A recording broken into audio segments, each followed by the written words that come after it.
Dans nos sociétés modernes, l'obésité n'est pas un accident. C'est une histoire silencieuse, écrite par des forces invisibles qui nous entourent. Chaque jour, nous avançons dans un monde où la nourriture n'est plus un besoin, mais une tentation permanente.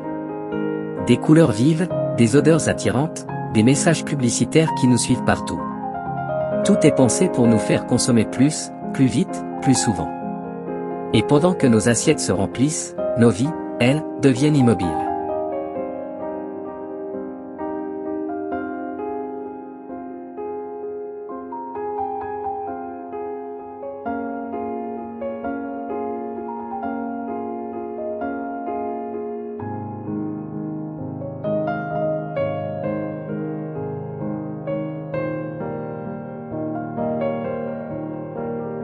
Nous travaillons assis. Nous nous déplaçons assis. Nous nous divertissons assis. Le mouvement, autrefois naturel, est devenu un choix, parfois même un luxe. Puis il y a le stress. Ce stress qui serre la poitrine, qui accélère le cœur, qui épuise l'esprit. Ce stress qui pousse à chercher un refuge immédiat.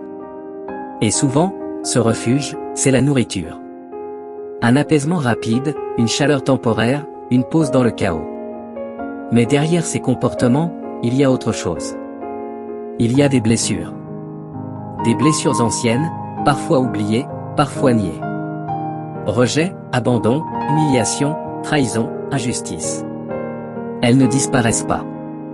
Elles se transforment. Elles se logent dans nos habitudes, dans nos compulsions, dans nos silences.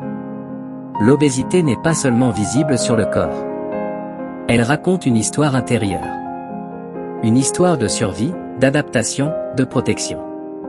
Et la guérison commence le jour où l'on comprend que le problème n'est pas la nourriture, mais ce que la nourriture essaie de remplacer.